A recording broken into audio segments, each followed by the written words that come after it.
जैसे जैसे मतगणना शुरू होगी, रुझान आने शुरू होंगे, तस्वीरें क्लियर हो जाएंगी। ललित हमारे साथ हमारे सहयोगी जुड़े हुए हैं। ललित, क्या अपडेट? बिल्कुल, देखिए 8 बजे जैसे ही 8 बजेंगे उसके बाद काउंटिंग शुरू हो जाएगी और चुनाव आयोग की जो है पूरी तैयारी हो चुकी है। बिहार के 38 जिलों में जो है 48 मतगणना केंद्र बनाए गए हैं। 18,000 बूथ एजेंटों को जो है इसमें लगाया गया है और आज वो अपनी पूरी तैयारी के साथ आ चुके हैं मतगणना केंद्रों पर और तैयारी पूरी हो चुकी है। बस इंतज़ार हो रहा है कि 8 बजने का, जैसे ही 8 बजेंगे उसके बाद काउंटिंग शुरू हो जाएगी और इसके बाद हमारे सामने जो है धीरे धीरे आंकड़े आने शुरू हो जाएंगे कि आखिरकार बिहार का रण कौन सी पार्टी जीत रही है। क्योंकि जिस तरीके से पूरा इलेक्शन हुआ है, पूरे इलेक्शन में कई घटनाक्रम हुए हैं जिसमें मोकामा से उम्मीदवार अनंत सिंह जो थे उन पर जो है मुकदमा दर्ज हो जाता है, उनकी गिरफ्तारी हो जाती है। उसके बाद उनके चुनाव की प्रचार जो है राजीव रंजन सिंह संभाल लेते हैं।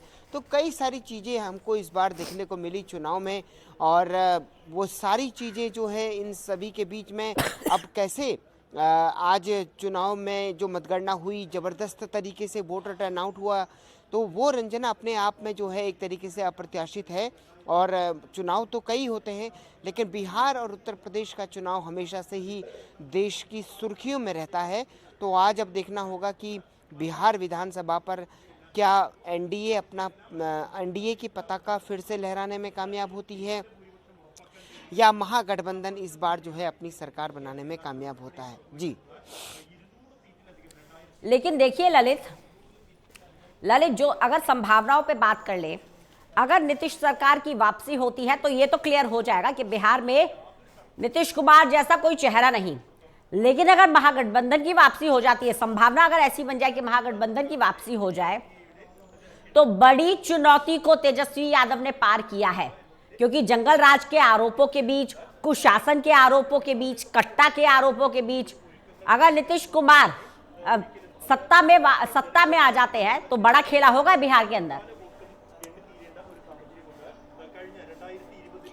देखिए नीतीश कुमार अगर सत्ता में आ जाते हैं तो निश्चित तौर पर ये अपने आप में मैं एक बात ये कहना चाहूँगा कि जैसा कि अभी थोड़ी देर पहले निर्दलीय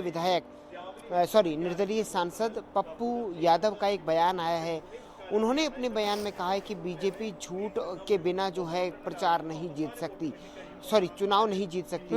तो आप ये मानकर चलिए रंजना कि जिस तरीके से आरोप प्रत्यारोपों का दौर काउंटिंग के पहले ही लगना शुरू हो गया है, तो इसका मतलब ये है कि कहीं ना कहीं अगर नतीजे एनडीए के पक्ष में आए तो फिर उसका असर जो है एक तरीके से बड़े पैमाने पर हमको चुनाव के बाद भी देखने को मिलेगा और मतगणना के बाद भी देखने को मिलेगा। यानी कि ये आशंका व्यक्त की जा रही है। अब सवाल यह है कि क्या गड़बड़ी हो रही है या नहीं हो रही, वो एक अलग विषय है, लेकिन सवाल यह है कि आरोप प्रत्यारोप का दौर अभी से शुरू हो गया है। और वहीं दूसरी तरफ जो आपने कहा कि नीतीश कुमार अगर आ जाते हैं तो निश्चित तौर पर ये अपने आप में एक बड़ा एक तरीके से मैसेज होगा कि 20 साल की सरकार के बाद एक बार फिर से जो है नीतीश कुमार को मैंडेट मिलता है। तो वो भी अपने आप में नीतीश कुमार की लीडरशिप कहिए या फिर एनडीए की तैयारी कहिए या फिर उनकी नीतियां कहिए, सरकार की नीतियां कहिए, ये एक तरीके से उस पर मोहर होगी। और महागठबंधन को फिर उस वक्त सोचना पड़ेगा कि आखिरकार ऐसा क्या हुआ कि इस बार भी जनता ने उनको मतदान नहीं किया, वोट नहीं रोकना दिया। चाहिए। बिहार के डिप्टी सीएम क्या कुछ कह सुन लेते हैं। गौरवान्वित करने का एनडीए की सरकार, डबल इंजन की सरकार, मोदी जी नीतीश जी के नेतृत्व में बिहार के विकास की रफ्तार बढ़ेगा, सुशासन से समृद्धि की ओर बढ़ेगा और हर बिहारी का सामाजिक सौहार्द बढ़ेगा। काउंटिंग सेंटर की तरफ भी आप जा रहे हैं, क्या आकलन है सर आपका, सेल्फ असेसमेंट? निश्चित तौर पर जनता मालिक है, जनता का हर आदेश जनादेश को प्रेम से सहर स्वीकार करना चाहिए। अपनी जिम्मेदारियों को लेकर क्या देखते हैं? तो ललित, जीत को लेकर आश्वस्त भारतीय जनता पार्टी। और देखिए, हम लगातार बीजेपी के नेताओं के बयान सुन रहे हैं, उनका साफ कहना कि हम सत्ता में वापसी कर रहे हैं। इस कॉन्फिडेंस का क्या रूट माने? मतलब जितनी कॉन्फिडेंट पार्टी समझ आती है, अपने आप को कैडर बेस्ड भी बोलती है, कहते हैं हम जमीन पर जाते हैं, जनता से जुड़ते हैं, लेकिन राजनीतिक विश्लेषक इस कॉन्फिडेंस का रूट क्या मानते हैं? देखिए, स्वाभाविक बात है रंजना, कहा जाता है कि जब तक आप चुनाव नहीं हार गए होते हैं तब तक आप चुनाव जीत रहे होते हैं। ये राजनीति की एक कहावत है और निश्चित तौर पर ये कुछ वैसा ही है कि जब तक चुनाव के नतीजे नहीं आते हैं तब तक दूसरा उम्मीदवार चुनाव जीत रहा होता है, जो भले ही बाद में हार जाता है घोषणा होते ही। तो आत्मविश्वास उसी स्तर का होना चाहिए, कहा जाता है। और ये जो आपके अभी हमने अपने दर्शकों को ये बाइट सुनाई, ये भी अपने आप में यही बता रही है कि अपना विश्वास, आत्मविश्वास बनाकर रखिए, जनता पर भरोसा रखिए, ताकि वो चुनाव वो आपके पक्ष में मतदान कर रही है।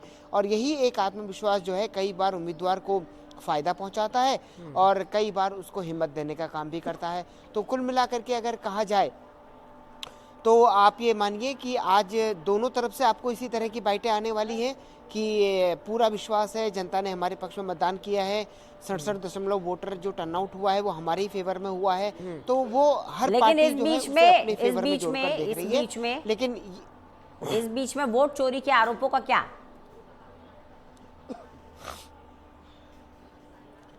देखिए, वोट चोरी के आरोपों का एक आरोप था, एक मुद्दा था, और उस मुद्दे को जनता ने अडॉप्ट किया है या नहीं किया है ये तो नतीजे आने के बाद ही पता चलेगा।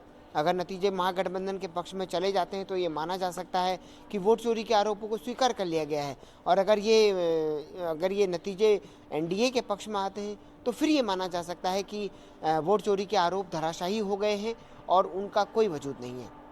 बिल्कुल, ये आरोपों पर कितना जनता ने विश्वास जताया है ये तस्वीर साफ होगी। बस कुछ ही समय रह गया है, 8 बजे के आसपास वोट काउंटिंग शुरू हो जाएगी। 8:45 के आसपास रुझान आने शुरू हो जाएंगे। ललित बीजेपी हेडक्वार्टर पर मौजूद हैं, वहाँ से बता रहे हैं कि किस तरह से भारतीय जनता पार्टी ने अपनी तैयारी कर ली है। लेकिन अगर बिहार की बात करें ललित, हमने देखा मुद्दे बिहार में खूब उठे, रोजगार का भी उठा, पलायन का भी उठा, शिक्षा का भी उठा, और ये हर चुनाव में उठते हैं।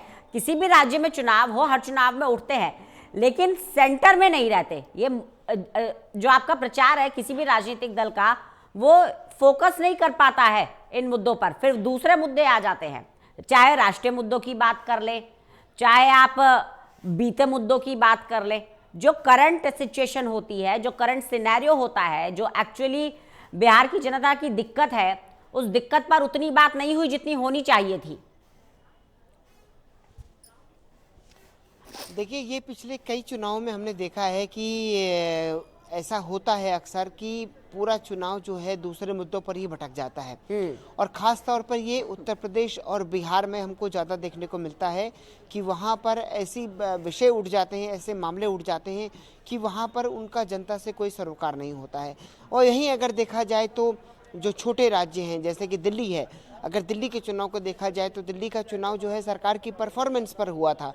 बीजेपी भी जो है लगातार आम आदमी पार्टी की सरकार पर जो परफॉर्मेंस थी उस पर सवाल उठा रही थी, आम आदमी पार्टी अपनी सरकार की उपलब्धियां बता रही थी।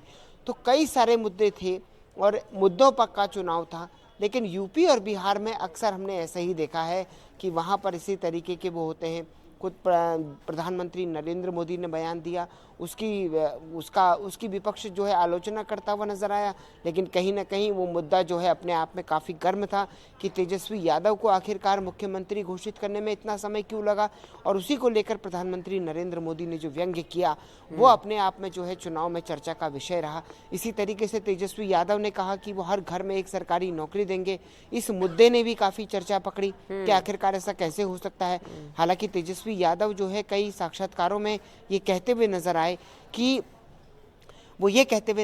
कि उनका जो पूरा उन्होंने जो कैलकुलेशन किया है, बिहार के बजट को लेकर जो कैलकुलेशन किया है वो पूरी तरीके से सटीक है और उसमें कहीं पर भी कोई गलती नहीं है।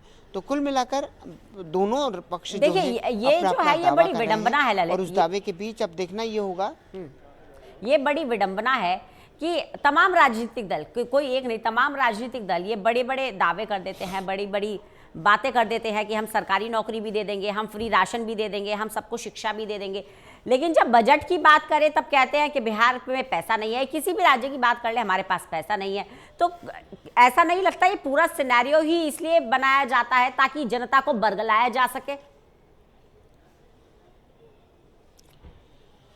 बिल्कुल, देखिए ये एक तरीके से कहा जाए तो रणनीति का हिस्सा ही होती है एक तरीके से, कि जो विषय है उस विषय से कुछ देखिए रंजना, इसको एक तरीके से मतलब शीशे का ये एक पहलू नहीं है, शीशे का ये दूसरा पहलू भी है कि कई बार जनता को कुछ ऐसी बातें भी अच्छी लगती हैं कि जो नेताओं के द्वारा की जाती हैं, क्योंकि बड़ी बड़ी रैलियों में बड़े बड़े नेताओं के द्वारा जिस तरीके से बातें की जाती हैं, जिस तरीके से व्यंग्य किए जाते हैं दूसरी पार्टी के ऊपर, वो कहीं ना कहीं एक तरीके से जनता और उस पर जिस तरीके से रिएक्ट करती है, वो भी अपने आप में एक बड़ी बात है कि आखिरकार जनता को कहीं ना कहीं वो ऐसे मुद्दे जो है, ऐसे भाषा या ऐसे शब्द जो है वो अच्छे लगते हैं, जिसके बाद वो एक तरीके से लगता है कि हाँ, ये तो दूसरी पार्टी पर अच्छा व्यंग्य था। तो ये डिमांड भी है और ये ये बिकता भी है एक तरीके से कहा जाए तो। लेकिन सवाल ये है कि जो चुनाव है वो सरकार की परफॉर्मेंस पर चुनाव है।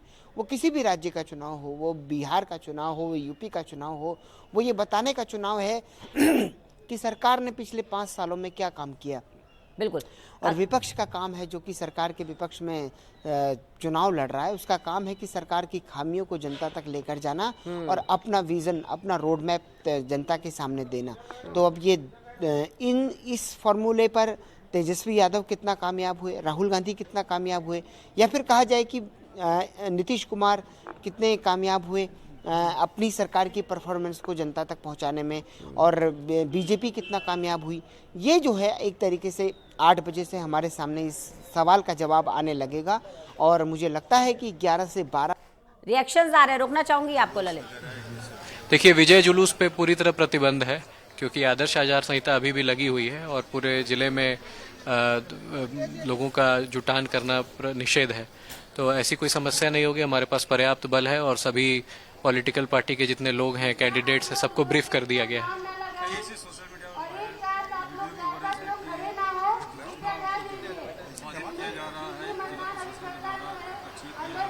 नहीं, हाँ, मुझे तो नहीं जानकारी है कि गया जिले में इस तरह का आरोप लगा है, लेकिन कोई ऐसे लोगों को चिंता करने की आवश्यकता नहीं, हम लोग पारदर्शी तरीके से कर रहे हैं। तो विजय जुलूस को लेकर साफ कह दिया गया है, धारा 144 लागू है, किसी तरीके का जुलूस नहीं निकाल पाएंगे। ऐसा करने पर कार्रवाई भी की जाएगी। सुरक्षा बल पूरी तरह से तैनात, तस्वीर हम आपको दिखा रहे हैं। मतगणना केंद्रों पर भी सुरक्षा के पुख्ता इंतजाम है। सीसीटीवी से खास निगरानी रखी जा रही है। फोन कोई नहीं ले जा सकता, मोबाइल फोन नहीं ले जा सकते हैं आप। बस थोड़ी ही देर और, सिर्फ 20 मिनट का समय रह गया है। 40 काउंटिंग सेंटर बनाए गए हैं और इन 40 के 40 काउंटिंग सेंटर पर 20 मिनट के अंदर गिनती शुरू हो जाएगी।